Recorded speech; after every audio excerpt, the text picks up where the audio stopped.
Olá, boa noite, bem-vindo. Sejam todos bem-vindos.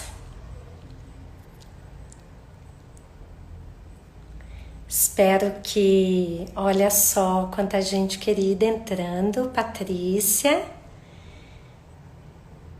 Nancy precisa entrar para pedir. Deixa eu ver se ela pediu. Nancy, tô te aguardando aqui, querida. Você pede para entrar e eu te aceito. Karina, seja muito bem-vinda. Elaine, querida. Nancy, muito bem. Vamos lá.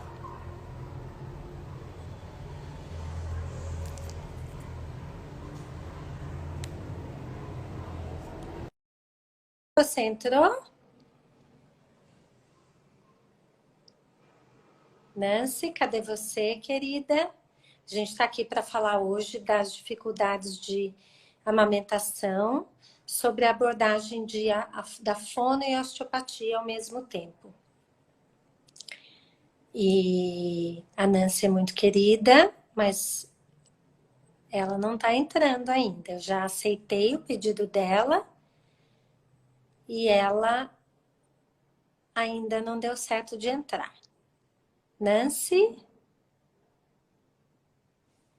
E eu já aceitei, Nancy. Vamos lá? Não tá dando certo, Nancy? Eu já aceitei sua possibilidade de entrar, seu pedido. Então sai e entra de novo, Nancy. Nancy de novo. Opa.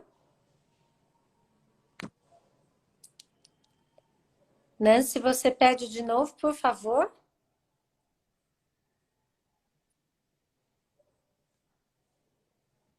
É que tem várias pessoas me pedindo para participar. Aí, Nancy, vamos lá. Vamos ver se agora dá certo. Nancy tá aí.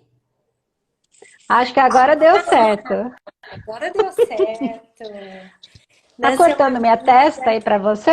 Tá cortando sua testa. Então vou mais longe. Aí, pronto. Nancy é uma amiga super querida, uma companheira de trabalho de muitos anos, que é fisioterapeuta, osteopata, cuidou da minha filhota, que hoje já é uma moça, Sim. e a gente está aqui hoje para conversar um pouquinho sobre como esse trabalho em conjunto da osteopatia e da fonoaudiologia podem auxiliar nas dificuldades da amamentação. Eu acho que o que é importante, né, Nancy, é dizer que o nosso trabalho ele está voltado para quem apresenta algumas dificuldades, porque a Isso. gente tem vários profissionais que estão que trabalham em orientações, né, em manejo, na pega, mas o nosso trabalho como profissionais, tanto você na osteopatia e eu na fonoaudiologia, a gente tem que abordar de uma forma um pouco mais profunda. Então a gente tem que olhar um pouco além dessa pega, o que está acontecendo dentro da boca dessa criança, como que estão essas funções da sucção, de coordenar a sucção, respiração e deglutição, tudo ao mesmo tempo, né? E a gente vem Isso. fazendo um trabalho junto há muitos anos, então muita troca, muita experiência, muito aprendizado. Então, eu queria que você se apresentasse, Nancy.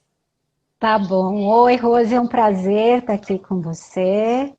É sempre um prazer estar trabalhando e discutindo e conversando sobre essa nossa experiência, esse trabalho com os bebezinhos, né, que tanto nos empolga. E eu sou fisioterapeuta, especialista em osteopatia.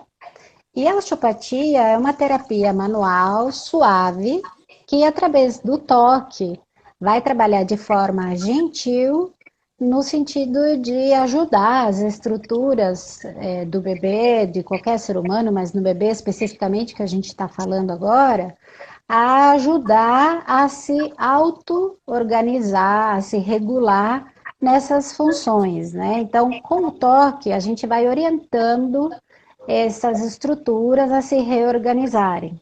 Uhum. É, É muito interessante, Nancy, deixa eu só te interromper um pouquinho, porque claro. muitas pessoas, quando a gente fala de osteopatia, né, muitas pessoas não conhecem o trabalho de osteopatia e às vezes até acabam se assustando um pouquinho, porque eles tendem a associar a osteopatia ao trust, que aos movimentos, são os movimentos bruscos que você É estala, aqueles né? aquele movimento de estalar, até nem tão brusco, né? Mas é um movimento sutil também, mas em que acaba finalizando com o barulho. No bebê, a gente não usa esse tipo de manobra, a gente faz um toque bem sutil, para você ter uma ideia, muitas vezes o toque não chega a mais do que 5 gramas. 5 gramas é muito menos do que uma moeda de R$ 1, né? Então, assim, é realmente muito sutil. Algumas vezes até a gente tem que falar para os pais que a gente está trabalhando, porque eles acham que a gente está acariciando o bebê, né? Sim. Então, Teve uma ele mãe é. que uma vez me perguntou, Nancy, se você ficava rezando sobre a cabeça do bebê. Talvez era um momento em que justamente estava muito concentrada e quietinha, sem falar com a Sim, mãe, porque normalmente eu vou contando o que eu estou fazendo, né? sim. Mas é que mostra a delicadeza do toque, né? Essa concentração, tudo isso que está envolvido. Isso. E você queria, basicamente, que a gente fosse falando sobre as coisas que podem atrapalhar uma amamentação, né? Isso. Então, uma das coisas mais comuns que a gente vê, Rose, é que o bebê tem muita preferência, ou uma preferência para mamar em um seio com relação ao outro da mãe. E Uhum. nessa situação, a gente pensa em duas possibilidades, né? Numa possibilidade de um torcicolo ou de uma assimetria de posicionamento da cabecinha. Aqui Sim. você está vendo a cabecinha, eu pintei a cabecinha da minha bebê, gente, só para vocês terem uma ideia. Aqui é a sutura, né, a fontanela de cima. O bebê recém-nascido, ele ainda vai ter a fontanelinha na frente da orelha e outra atrás da orelha. Então, quando a gente vai manusear a cabeça, tem que trabalhar de forma muito sutil, justamente para não machucar. Então, esses ossinhos que ainda estão crescendo, eles vão crescer muito, né? Hoje, em função da nova orientação dos bebês ficarem dormindo basicamente de barriguinha para cima, eles acabam sofrendo uma compressão da cabecinha, que pode achatar a cabecinha bem na parte posterior ou de um ladinho mais do que do outro, dependendo se o bebê tem essa preferência de dormir virando mais para um lado a cabeça do que para o outro, e vai caracterizando o que a gente chama de plagiocefalia, que são algumas assimetrias na cabecinha do bebê. Sim. Essas assimetrias não são apenas estéticas, elas podem orientar bastante essa função muscular e as funções da oralidade. Então, podem interferir na sucção, na deglutição, na respiração. Por quê? Porque bem aqui no espaço entre o ossinho temporal e o ossinho occipital, que é o lugar onde normalmente tem mais compressão, tem a saída dos nervos, que são os nossos fios de eletricidade que transferem ali por ali, eles transitam a informação da função do músculo. Então, Isso. a gente pode comprimir essa emergência dessa raiz nervosa e comprometer, assim, essas funções tão importantes, né, Rose? Não sei se você quer falar um pouquinho da importância da pega, da É, sucção, do vácuo. eu acho isso muito interessante, né? E não é à toa que a gente é completamente apaixonada pelo trabalho que a gente faz, Porque quando a gente vê um bebê que está mamando de uma forma não efetiva, às vezes é um bebê que está lá 1 hora no seio e você vai pesar e descobre que o bebê não ganhou peso. Mas como assim? Ela mama o dia todo e não está ganhando peso. Então, nem sempre que o bebê está sugando, ele necessariamente está realizando uma sucção efetiva. Então, é muito importante, porque daí, quando a gente vai fazer um trabalho, a gente sabe que para recuperar essa função, para a gente habilitar essa função, essa criança tem que, essa musculatura tem que ser trabalhada. E daí, não, a gente não pode pensar simplesmente em língua, lábio e bochecha. Existe, inclusive, Isso. na fonoaudiologia, uma nomenclatura que é OFA, órgãos fonoarticulatórios, que eu particularmente não gosto muito de usar, porque eu penso num sistema muito mais complexo, que está envolvido a posição, né? A gente precisa organizar esse corpo, pensar nessa cervical, nessa cintura escapular, como que essa cabeça está posicionada sobre essa cervical e todas essas estruturas que você está falando, né, Nancy? Então, quando eu Isso. penso em recuperar um sistema facial, orofacial, como que eu vou não pensar em temporal, por exemplo? Você foi mostrando aí, eu fui pensando, né? Então, o Isso. trabalho de osteopatia, muitas vezes ele se faz necessário, porque quando chega um bebê, né? Eu acho que a gente apresentou um trabalho num congresso, tanto de fonoaudiologia, o ano passado, quanto de osteopatia, que foi sobre a abertura da boca do bebê, né? Isso. Então, aí eu ia te comentar que agora, gente, vou botar com uma cabecinha, que é um modelo anatômico, que é uma cabecinha de um bebê recém-nascido. Dá para Esse ver que ele não tem. Ele é é muito muito lindo, lindo. né? É que às vezes ele impressiona um pouco, mas por isso que eu apresentei. É um bebezinho recém-nascido. E a gente vê, né, que eu estava comentando com vocês, a fontanela, né, a superior, a fontanela que está na frente da orelhinha, a fontanelinha que a gente não conhece muito, que é a que está atrás da orelhinha, e ainda tem uma que fica bem a parte de trás, que é onde o bebê fica com a cabeça apoiadinha para dormir, né?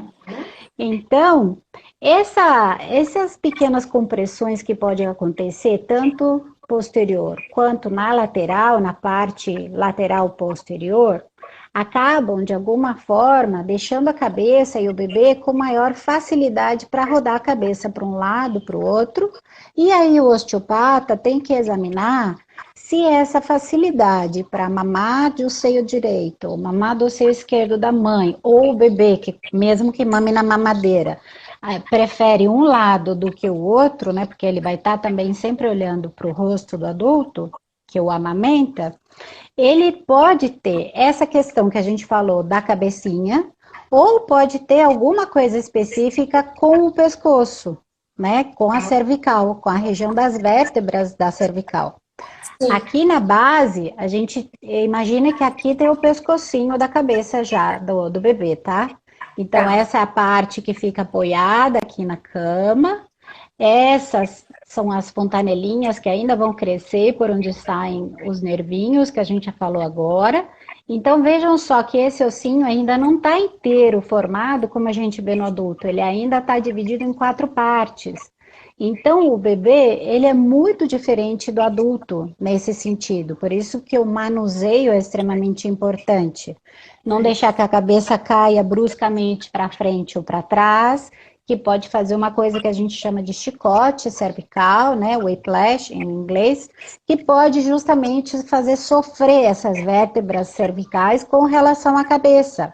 Aham. Então, a gente vai avaliar e verificar como é que estão essas vértebras e podemos trabalhar também nessa resolução desse torcicolo que pode ser posicional ou pode ser por algum alteração nessa anatomia especificamente.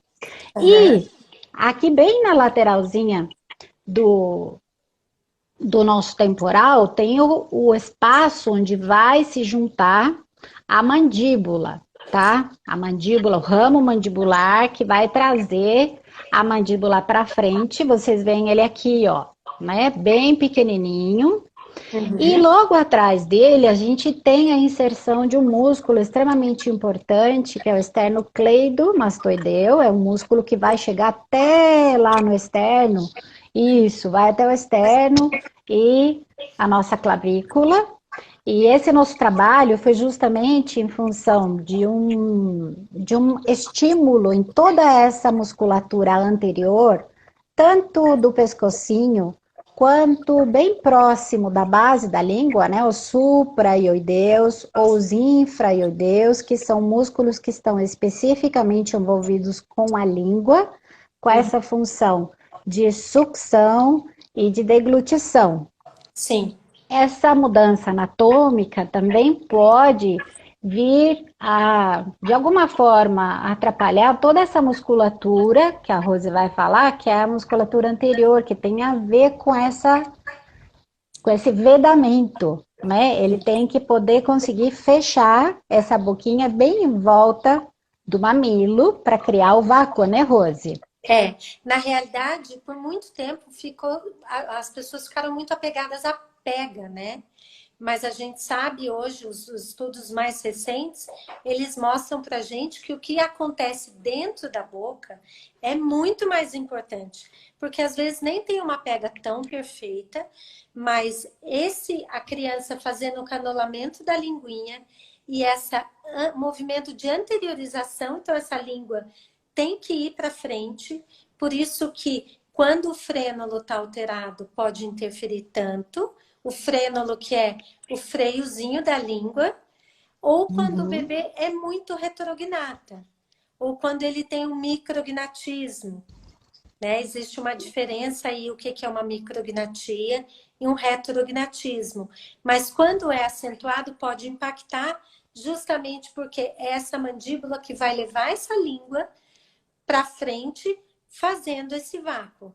Se esse vácuo não acontece, essa ordenha não é bem feita, né? Então, a gente teve uma pergunta aí da Sandra, como que a gente pode diferenciar quando é uma dificuldade da mãe e quando que é uma dificuldade do bebê? Normalmente, quando é da mãe, tem algumas questões relacionadas à mama que são importantes serem consideradas, que pode dificultar mesmo a sucção, né? Existem alguns vídeos, algumas orientações nas mídias online, mas muitas vezes você precisa mesmo de um profissional para te ajudar a avaliar isso. Às vezes pode ser uma mama muito engurgitada, que dificulta esse abocanhar do bebê, né? E essa dificuldade, às vezes, do próprio bebê de fazer uma sucção adequada, às vezes causa até ferida na mama, né? Então... Ih, deu uma travada, frequente. Nancy. Agora você está me ouvindo? Voltou? Sim. Tá.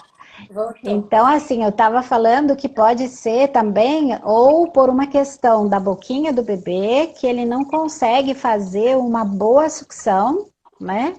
E pode ferir essa mama. Não é necessariamente um problema apenas da mama, né? A gente precisa estar atento ao bebê, a como ele está fazendo essa pega, como que ele está fazendo a ordenha.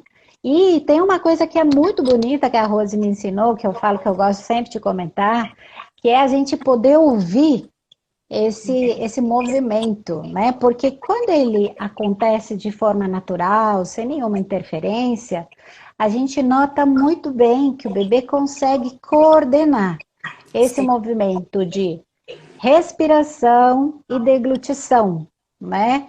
Então, isso é muito importante que possa acontecer e o profissional que está acostumado consegue, ao ouvir essa mamada, até começar já a fazer um diagnóstico. Por exemplo, o bebê que perde o vácuo e faz um estalinho, né, Rose? Sim. Ele faz um estalinho, você fala assim, bom, o que aconteceu? Pode entrar ar, né? pode entrar ar, o bebê engole o ar e esse ar no sistema digestório acaba causando cólica, pode causar, por exemplo, esse desconforto da cólica, né?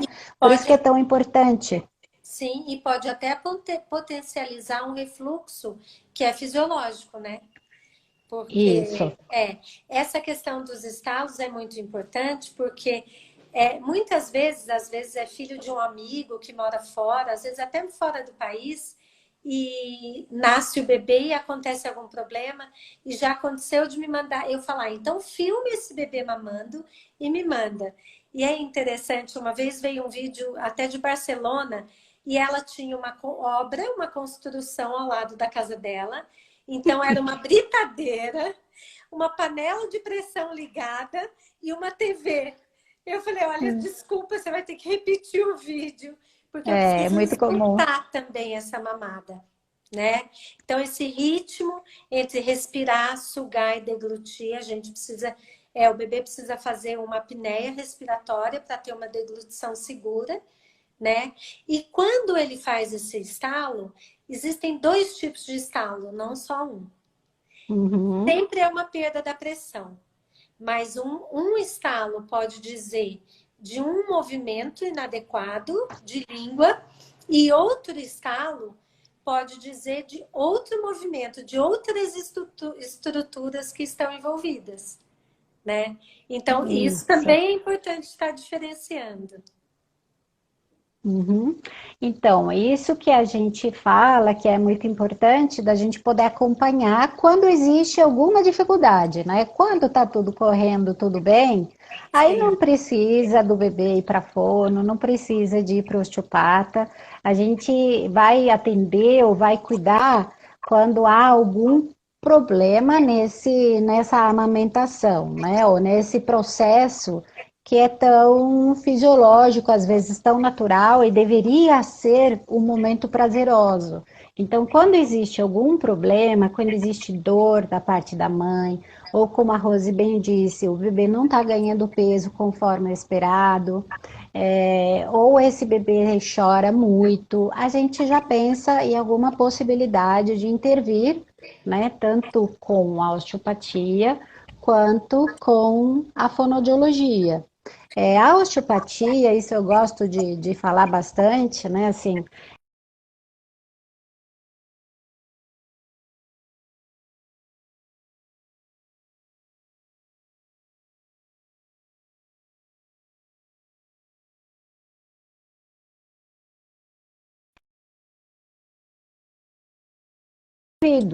né? Reconectou. Pronto, né? Se a gente te Voltou? perdeu, agora voltou. Aonde que perdeu? Que você estava falando que a osteopatia trabalha. Ah, tá. Então, que a osteopatia trabalha com o indivíduo. Então, eu não vou tratar especificamente o refluxo. Eu vou ver o que que esse bebezinho tem que está dificultando essa digestão ou que está fazendo com que ele tenha essa doença do refluxo gastroesofágico, né? Então, às vezes é uma questão relativa à cabeça também, né? Como a gente falou, porque aqui passa um nervo extremamente importante, que é o nervo vago, que ele vai prestar inervação para todo o sistema digestivo do bebê. Tá. E aí o formato também da cabecinha, do pescoço, pode facilitar, porque a gente tem uma estrutura que já aí não é mais músculo, não é osso, que é uma fáscia, que é um tecido de revestimento, de união e de contação entre as estruturas, a fáscia faringobasilar, e que ela se continua depois pelo esôfago e vai até a região íntima do estômago. Então, o posicionamento, muitas vezes, por algum posicionamento durante a gestação, dentro do útero, em que essa cabecinha ficou um pouco comprimida, ou durante o trabalho de parto, Isso. seja ele vaginal, né, assim, que tem que acontecer todo o movimento da cabecinha para ele ser, ou até durante um parto de cesárea, que às vezes precisa de uma instrumentação, ou que precisa de alguma manobra. ou mesmo pelo próprio fato de ter que romper a bolsa durante o trabalho de parto. Imagina a gente nadando numa piscina gostosa, tá mergulhado ali na piscina, e de repente ela estoura, né? Então essa mudança de pressão também pode causar um desconforto importante e Sim. pode causar algum comprometimento em todas essas estruturas e nesse ritmo que a gente fala de funcionamento entre a cabecinha e o restante do corpo, né? Aí a gente vai avaliar e ver essas fáscias e todas as estruturas como um todo, né? Não vou tratar o sintoma, que na verdade o bebê não tem sintoma, porque ele não nos conta nada, né? Ele nos traz um sinal, que seria o caso do refluxo, né? Desse regurgitar frequente e com bastante volume. Ô Nancy, comenta pra gente um pouquinho, que é muito interessante, sobre os microtraumas, né? Que podem, cranianos, que já são comprovados, que podem acontecer e acontecem, são fisiológicos, no canal vaginal durante o parto. Tá, eles podem acontecer pelo posicionamento mesmo, durante a bacia, na bacia da mãe, o bebê fica mais apoiado de um jeito, mais apoiado do outro, no ossinho, né, da bacia da mãe, e durante o processo do trabalho de parto, tem que acontecer fisiologicamente, por isso que a gente também tem essas suturas, para a gente poder nascer pelo canal de parto, uma sobreposição dos ossinhos. Essa Tá. sobreposição é fisiológica. Uhum. Supostamente, depois que o bebê nasce, nas primeiras 48 horas, deve acontecer espontaneamente essa correção dessa sobreposição. Não acontecendo, a gente pode ter, como tem nesse bebezinho aqui, não sei se vocês conseguem ver aqui, Rose, Não, dá para vira mais ver? um pouquinho, Nancy, pra gente. Aí, Vira um pouquinho mais. Aí, aí, isso. dá para ver esse desnível aqui, olha. Ele tem uma sobreposição entre um ossinho e o outro. Então, Uhum. aqui a gente iria trabalhar no sentido de conseguir facilitar esse ajuste e essa volta a um alinhamento. Esses desalinhamentos, eles podem causar tensão e tração nas membranas que ali se inserem. Dentro da cabecinha, a gente tem o que a gente chama de membranas de tensão recíproca. Né? Vocês devem lembrar, a tenda, né? A tenda do cerebelo, a foice do cérebro, que são estruturas que separam um lado do outro lado do nosso cérebro, separa o cérebro do cerebelo ali dentro, e tudo isso pode causar trações e tensões diferentes, tanto nos ossinhos, do que a gente chama de neurocrânio, que é a parte onde está o cérebro e o cerebelo, né, o encéfalo, quanto do víscero crânio, né? E esse víscero crânio, que é o que tem a ver com a função de visão, né, olfato, a sucção, a deglutição e a audição, ele vai crescer e se desenvolver pelas funções. E quais são as funções mais importantes? Né? As funções mais importantes do bebê são a sucção, a respiração, né? A deglutição. Então, tudo isso vai nortear esse desenvolvimento. Por isso que a gente fala que não é apenas uma questão estética, é uma questão de simetria. Essa parte posterior e da base da cabecinha vai orientar o crescimento ósseo da parte anterior. Então, no futuro, a gente pode ver, olhando aqui de baixo, a gente vê as maxilas, né? No bebê recém-nascido, elas ainda estão separadas, na pré e pós-maxila, e separadas sempre uma da outra. Então, esse movimento da língua, ele vai modelar muito esse palato e essa forma. Então, se houver uma assimetria de um lado com o outro, a gente pode ver quando o bebê chora ou a criancinha está maior, um palato que é muito mais palato e a outra metade do palato ela é mais plana. Né? Daí a gente chama que essa cabecinha tem um lado muito mais em extensão e o outro lado mais em flexão. que a gente vai ver o movimento desses ossinhos da cabeça. Então, se vocês tiverem um bebê em casa, por exemplo, né, como é que eu faço para ver as assimetrias? Você pode me perguntar. Deita o bebezinho de costas, né? Você vai olhar para a cabeça e você vai ver o posicionamento de uma orelhinha com relação à outra. Muitas vezes a gente vê que uma orelhinha está mais alta do que a outra, né? Quando ele está deitado, olhando aqui de cima na região do cabelinho. E muitas vezes, se a gente olha para o bebezinho de frente, a orelhinha de um lado, ela é como se fosse um pouquinho mais saliente, mais abanadinha, que a gente fala, né? Que essa teve uma rotação anterior maior desse temporal, desse lado em que a orelhinha aparece mais. Então, tudo isso pode causar tensões e sofrimento, sofrimento no sentido de tração, né? De causar a sensação de que está esticando e causar algum desconforto e desorganizar essas funções, né? Por isso que é importante esse trabalho para ajudar esse bebê a se reorganizar nas Sim. funções, Rose.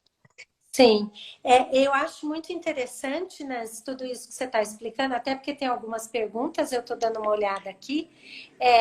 Tem uma mãe Tá? perguntando quando o bebê pega a mama tão forte que chega a machucar, doer. O bebê, às vezes as pessoas falam, nossa, ele tem muita fome, ele suga muito forte. Na realidade, sempre que machuca, o que dói é porque tem alguma coisa que não está funcionando muito bem. Às vezes, é uma leve adaptação que nos primeiros dias vai melhorar, mas se isso não passar, é importante checar, né? Porque pode ter alguns reflexos que já eram para ter ficado para trás e permaneceram. Então, por exemplo, um reflexo de mordida, onde o bebê trava a mandíbula e morde o mamilo. Esse reflexo é intraútero. Quando o bebê nasce, é para ele desaparecer. Se ele está presente, a sucção não vai se desenvolver tão bem. Então, a gente tem que inibir esse reflexo para poder fazer com que essa sucção se desenvolva de uma forma mais efetiva, mais harmoniosa. Então, dor não combina com a amamentação. É interessante que a minha filha, que tem 19 anos, ela comenta que as amigas dela acham que amamentar é sinônimo de ter dor. Olha que doido isso. Olha que judiação. Então, e amamentar pode ser tão maravilhoso, né?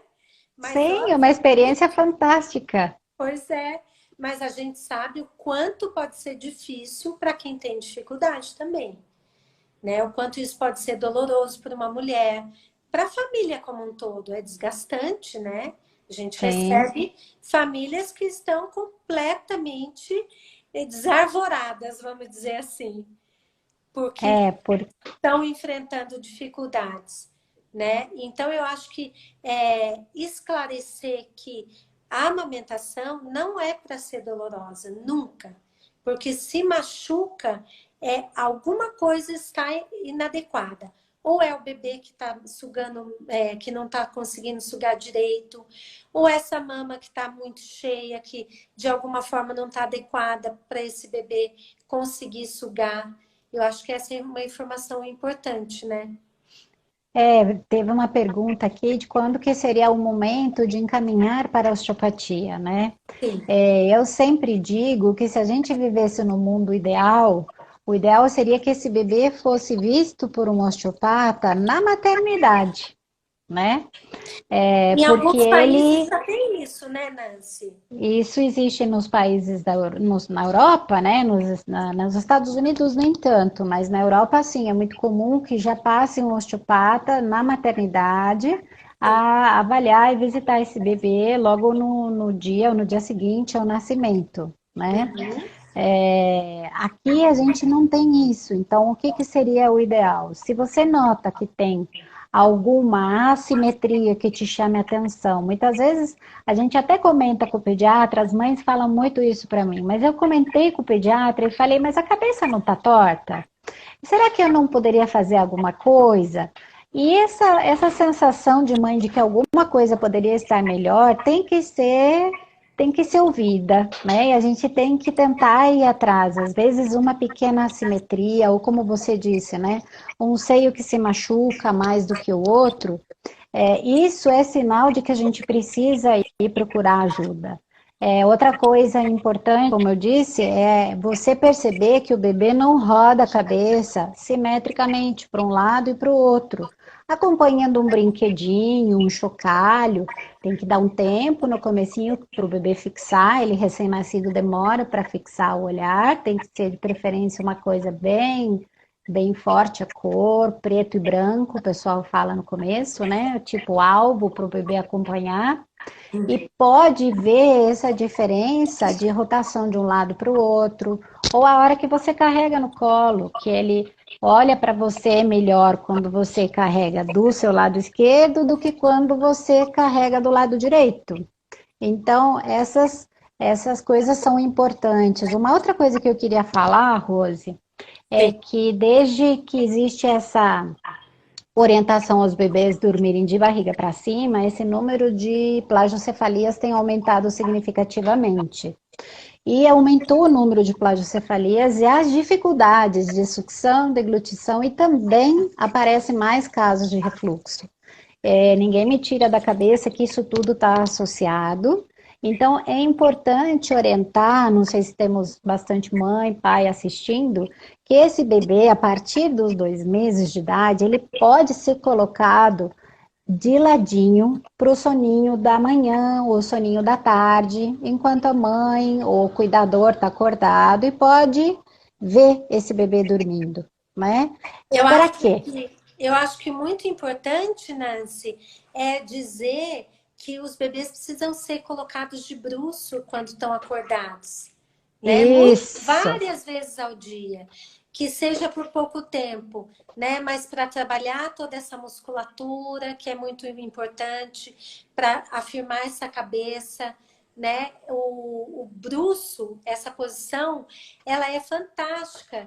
E por ela ter sido tirada por medidas de segurança, não, os bebês não podem dormir, muitos pais entenderam ou entendem que o bebê não é colocado de bruço nunca, e ele precisa ser colocado. Isso. Ele acordadinho, ele Sim. precisa estar colocado de bruços, porque ele precisa trabalhar para levantar a cabecinha e rodar essa cabecinha para um lado ou para o outro, né? Conforme o estímulo, ou alguém que vai olhar e vai ficar um pouquinho aqui, daí ele vai levantar, ele vai rodar para o outro lado. Isso é extremamente importante para o controle da cabeça, para quando ele for sentar depois, ele poder ter essa mobilidade e poder ir desenvolvendo esse controle de cabeça. Sim. Estão falando, para eu comentar, a questão das Das tiarinhas, tiaras. né? Eu tô Isso, aqui com a tiarinha da minha bebezinha, dá para ver ali, Rose?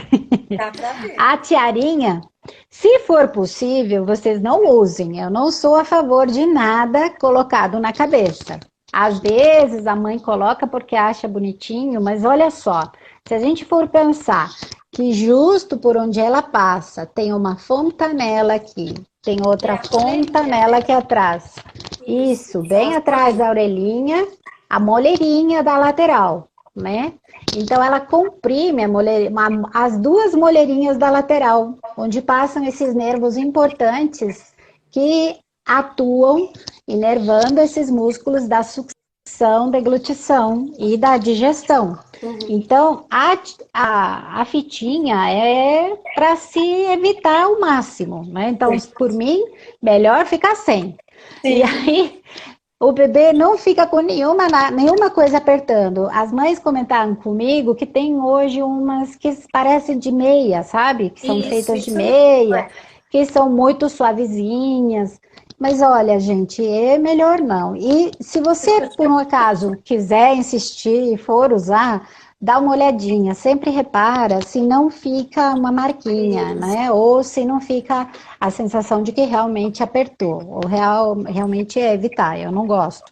E Tá. daí a gente pode fazer algumas medidas para ver o quanto que tem de assimetria e a necessidade da intervenção da osteopatia, né? Então, a gente tem equipamentos de medição, tem o craniômetro, que vai se apoiar nas proeminências do frontal e na parte posterior.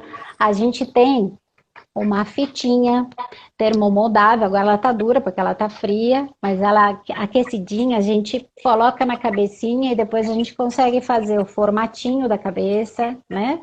Ver aonde que tem alguma assimetria, uma compressão, e com isso a gente faz medidas que são importantes para nos orientar, tanto no resultado do trabalho, quanto na necessidade ou não da gente usar algum outro recurso, como por exemplo, existe aquela touquinha, né, de reposicionamento que ajuda, mas é importante trabalhar as estruturas, não só reposicionar, mas trabalhar as estruturas para que o bebê sozinho possa se reposicionar. Ele tem que ter essa liberdade de movimento naturalmente. Se a gente percebe que ele não se move para um lado e para o outro de forma simétrica, a gente procura se assessorar. A mesma coisa com as mãozinhas e as perninhas, né? Tem que ser movimentos.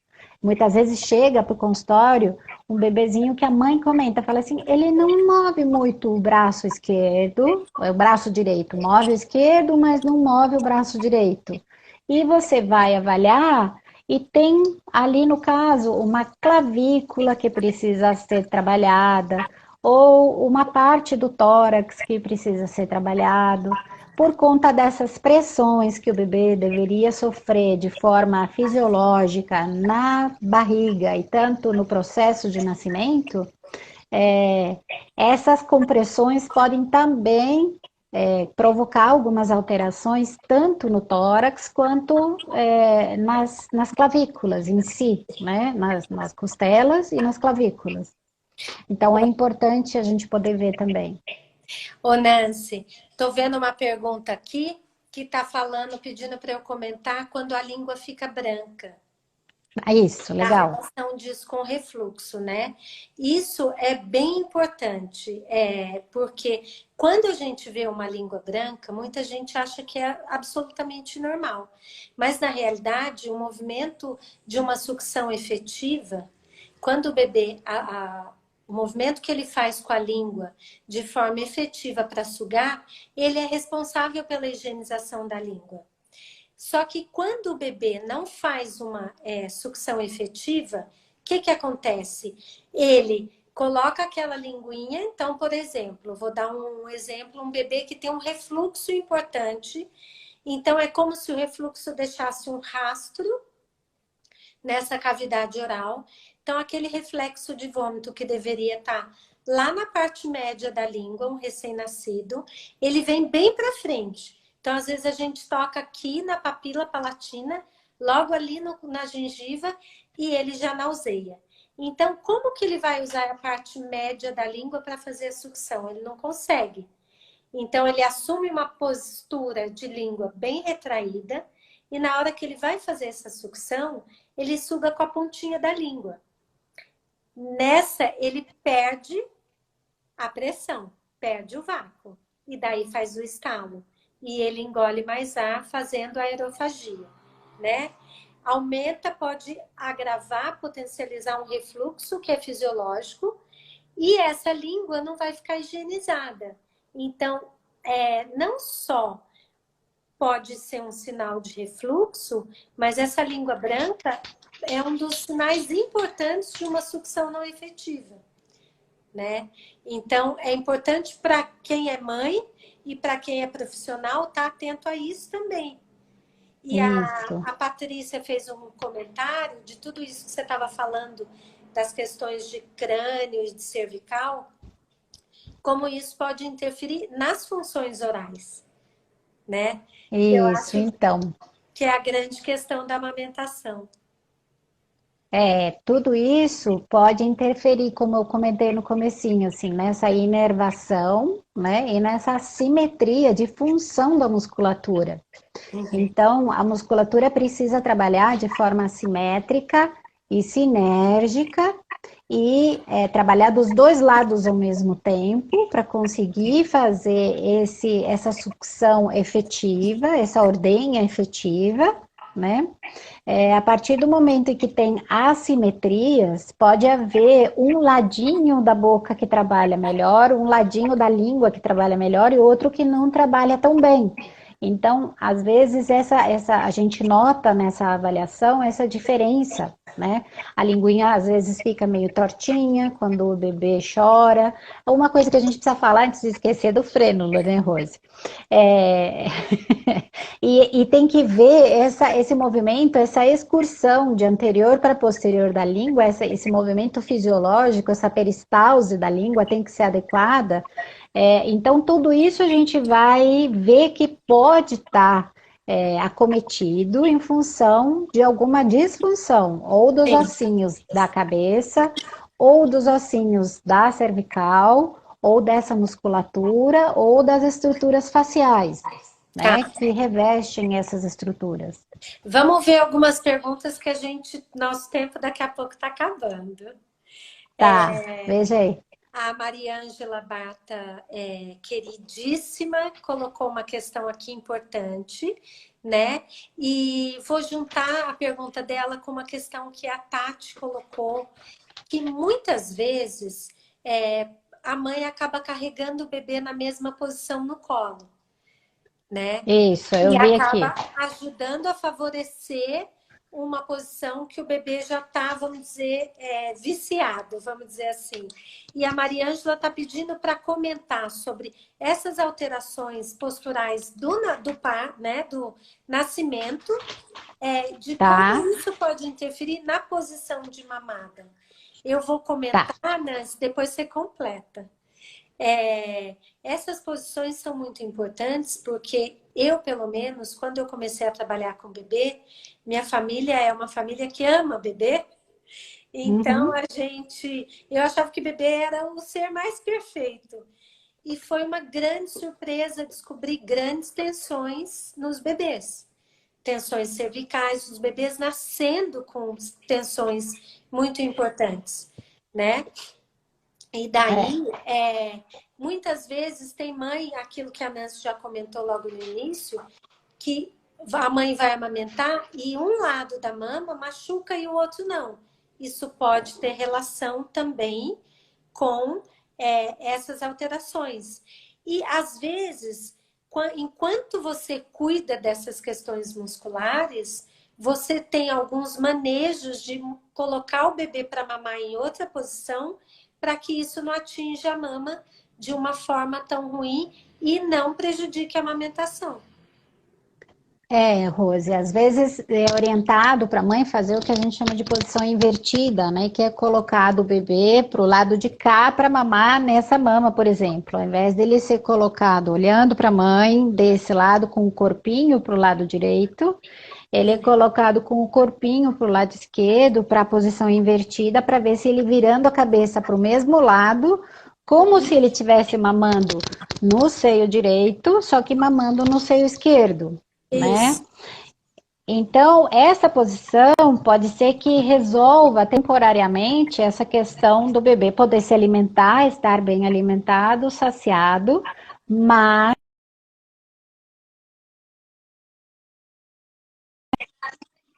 Uhum. ou essa facilidade de mamar mais rodando a cabeça para um lado do que para o outro, né? Uhum. E o bebê que mama na mamadeira, que porventura não conseguiu manter o aleitamento materno exclusivo, a gente tem que orientar esses pais a dar uma mamada ou uma mamadeira de um lado, do lado, e uma outra mamadeira do outro lado. É importante a gente alternar esses lados também, para justamente no movimento da mandíbula para a sucção, que essa mandíbula consiga se trabalhar tanto para um lado, olhando para esse lado para a mãe, quanto para o outro lado, olhando para esse lado para a mãe.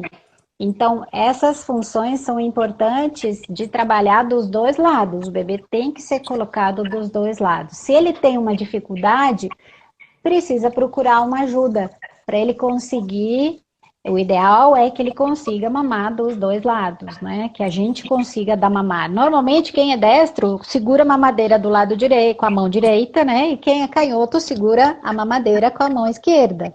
Mas se a gente tivesse que dar de mamar no seio, a gente ia ter que alternar uma mama com a outra, né? Então, o ideal é que a gente faça isso mesmo com a mamadeira.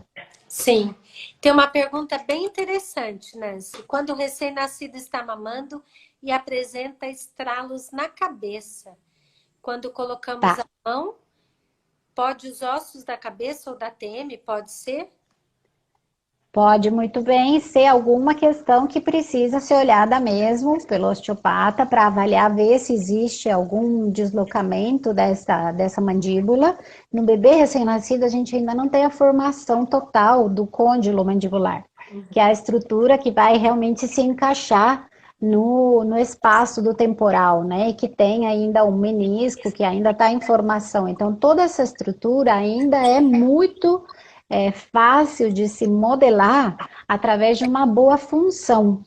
É muito importante que a gente fale que essa função é que vai dar a forma para esse crânio, para esse osso, né? Então, assim, tem um binômio que a gente fala, é uma dupla, né? A estrutura faz a forma e a forma faz a função. Sim. A função faz a forma e a forma faz a função.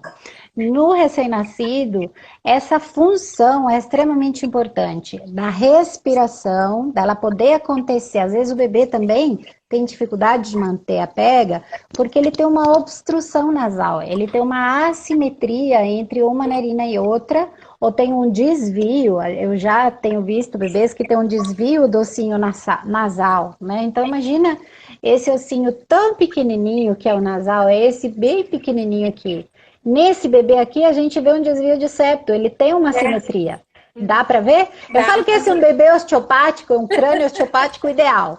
Ele tem sobreposição, ele tem desvio de septo, ele tem mais sobreposições em outras suturas. Ele é ótimo do ponto de vista didático. É. Então, é importante que essa simetria permita a entrada adequada do ar.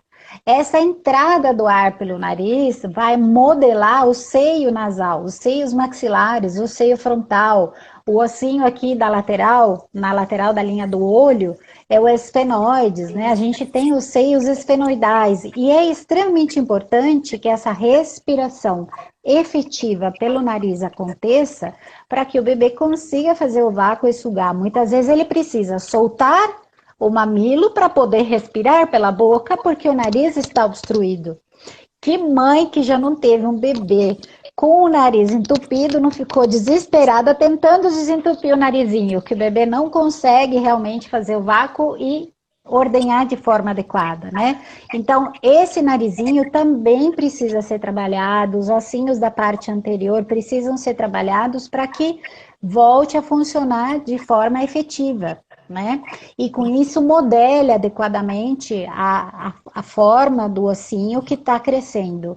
Essa sucção da língua também vai modelar o palato, vai modelar o formato basicamente da parte anterior do pescoço, né? E tanto do ramo mandibular, quanto da parte que desce, quanto a parte aqui da frente da mandíbula, a mandíbula como um todo, né? Então tudo Sim. isso vai crescer porque se não cresce só a parte posterior, que o cérebro crescendo, ele expande e ele vai realmente proporcionando o crescimento, e a parte da sucção não se desenvolve de forma adequada, a parte do víscero-crânio, né, a parte anterior.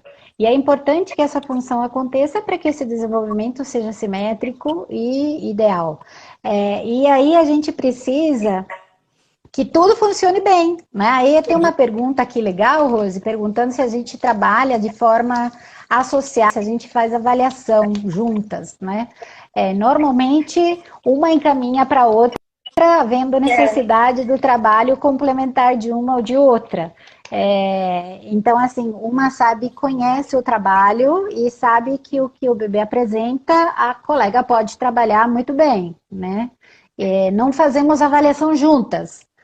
porque a avaliação de uma e de outra é um pouco demorada também. A gente precisa estar atento a vários detalhes, tem várias perguntas na anamnese que são importantes, né? Tanto da Sim. gestação, do trabalho de parto, quanto dos primeiros momentos. Então, tudo isso é muito importante para nós duas, e depois cada uma tem que fazer a sua intervenção, vai fazer a sua palpação, a sua avaliação, e aí vai fazer um diagnóstico e um prognóstico, né? É. A avaliação fonoaudiológica normalmente é média de 2 horas, às vezes um pouco mais, né?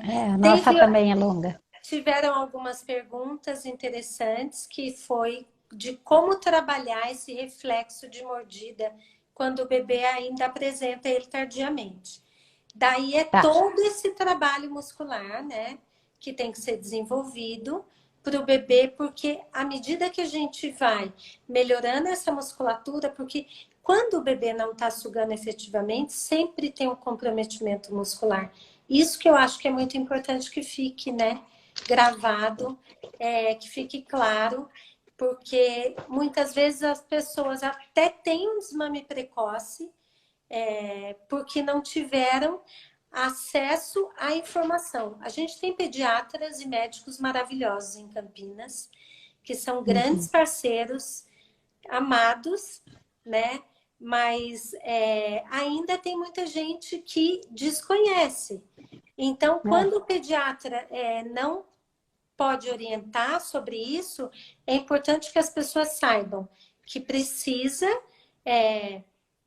que tem como arrumar, como ajudar, né? E fazer, obviamente, não é milagroso e em algumas situações não é viável mesmo, porque a amamentação é muito complexo. Mas é esse trabalho muscular que vai determinar mesmo, né?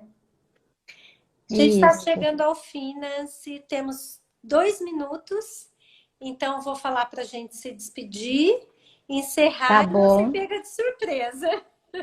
Tá bom. E daí, se vocês tiverem mais dúvidas, vocês podem encaminhar para a gente pelo nosso contato.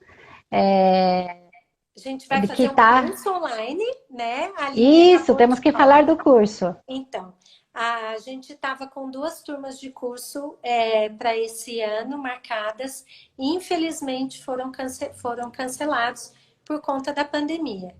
Então, a gente decidiu fazer o curso online, pelo menos a parte teórica, e a gente vai estar lançando. Então, em seguida, a gente vai postar o telefone de uma querida que vai auxiliar a gente e vai poder receber os contatos de quem tiver interesse. Ajudem a gente a divulgar, por favor. E Isso, que vamos estar juntas. Aí vai ter a parte teórica e depois nós vamos ter algumas discussões de caso. E havendo a possibilidade da gente se reunir presencialmente, a gente também vai fazer um trabalho presencial depois, tá? perfeito. Nancy, muito obrigada, minha querida. Obrigada a você pelo carinho, pela confiança. Você é uma parceira incrível de trabalho. Você também, com certeza. Foi ótimo esse bate-papo. Eu espero que tenha esclarecido para algumas pessoas, para mamães que estiveram presentes, para algumas colegas de profissão, né? Pessoal da osteopatia também, vi que tinha bastante gente. E que a gente Isso, e possa. vamos ter mais pela frente na semana que vem assuntos de pediatria também com grandes mestres. Vai ser muito legal. Que legal. Um beijo, boa noite, bom descanso para todo mundo. Beijo, boa noite, querida. Obrigada. Obrigada a todos.